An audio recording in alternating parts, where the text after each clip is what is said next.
Assalamualaikum warahmatullahi wabarakatuh. Saya Nafis Fatur Rahman dari kelompok 4. Saya di sini mewakilkan dari teman-teman saya yang lainnya, yaitu ada Aufa Ikram Ramadika, Geraldine Rara Vesilia Bakat, dan Nayaka Nayutama.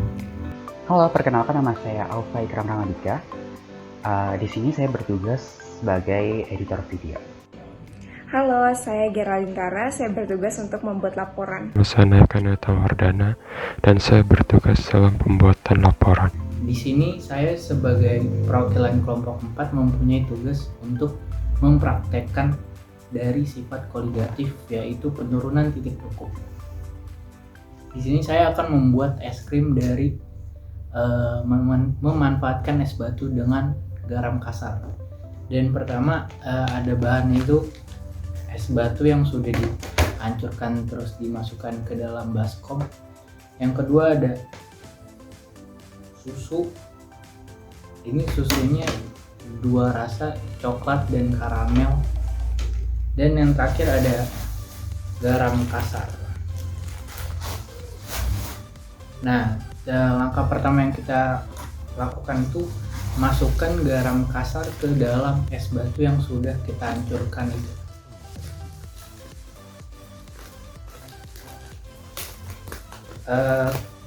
Kenapa menggunakan garam kasar? Karena garam bisa menurunkan suhu es batu.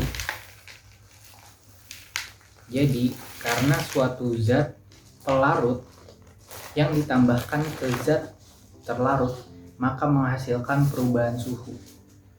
Nah, di sini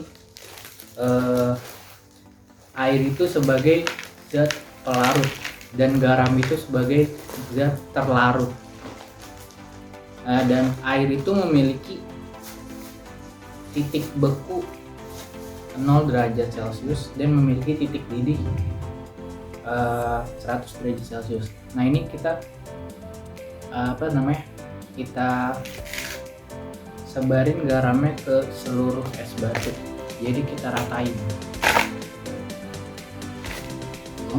Ini udah cuci tangan ya.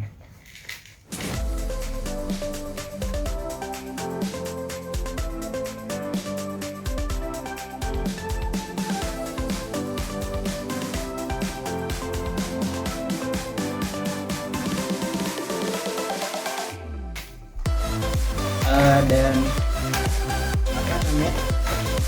jika zat pelarut itu zat air yang sebagai pelarut dan garam sebagai terlarut, jika ditambahkan zat terlarut yaitu garamnya itu sebagai zat pelarut, maka titik beku dan titik didihnya akan menurun dan menyebabkan air yang dalam bentuk es itu akan lebih susah membeku atau lebih cepat mencair.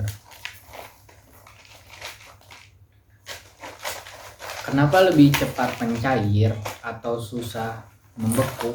Karena garam itu memiliki sifat hidrofilik. Hidrofilik itu apa sih? Hidrofilik itu jadi garam dapat mengikat molekul-molekul yang di dalam air, dan itu menyebabkan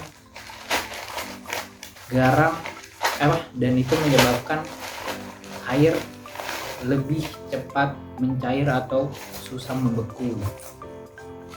Jadi menurut saya karena hal itu bisa membuat menjadi es krim, karena kayak suhu dinginnya itu sangat dikeluarkan oleh garam, jadi bisa membuat es. Menurut saya gitu. Jadi ini saya ratain dulu ya.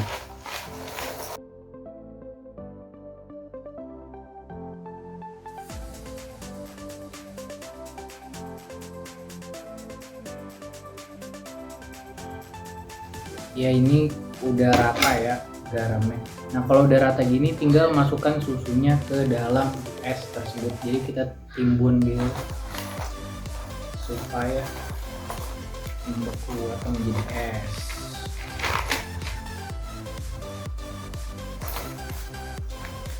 Setelah susunya tertimbun dengan es yang udah dibalutin garam, kita bakalan nunggu selama 30 menit atau sejam, dan kita akan melihat hasilnya.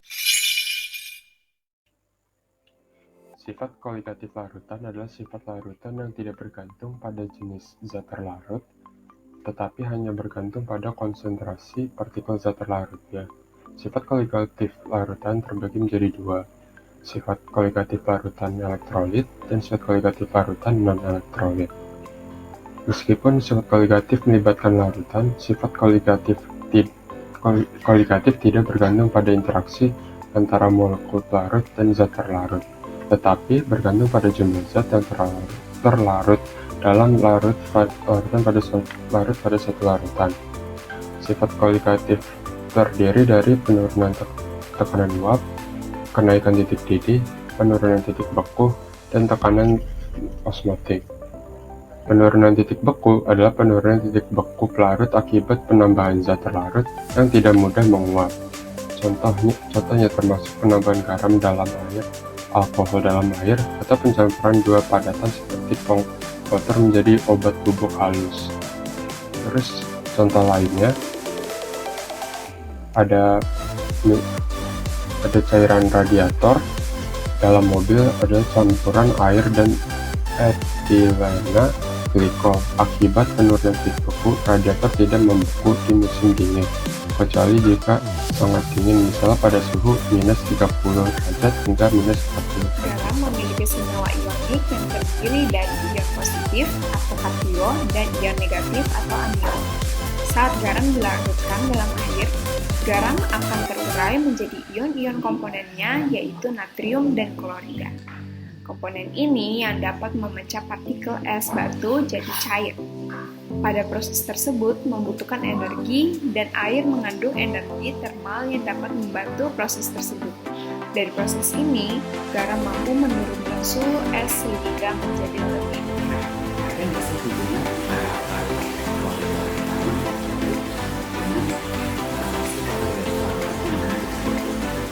tentu saja ada. Kalau bagaimana? Harus kita tahu bahwa larutan elektrolit itu mempunyai jumlah partikel yang lebih banyak daripada larutan non-elektrolit. Hal ini menyebabkan adanya perbedaan jumlah atau besar sifat kualitatif. Bisa dibuktikan dengan coret-coret bahwa coret ini kita ketahui bahwa ada coret-coret kecil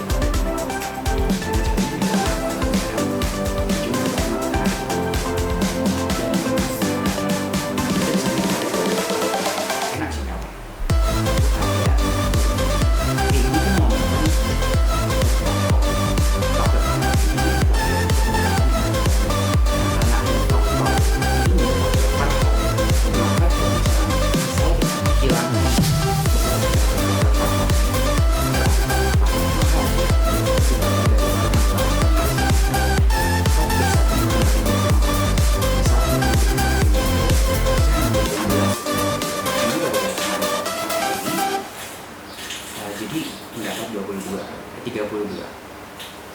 Bisa dilihat perbedaan juga dengan yang glukosa. Yang glukosa tidak mempunyai faktor Van Hoff, karena faktor Van Hoff itu seperti saya bilang cuma digunakan untuk yang larutan elektrolit. Bisa dilihat perbedaan ini jauh banget. Ini jauh sekali. Yang glukosa itu 5, sedangkan yang NaCl itu 32. A few moments later. Setelah ditunggu kira-kira 50 menit, jadilah kayak gini. Susunya membeku.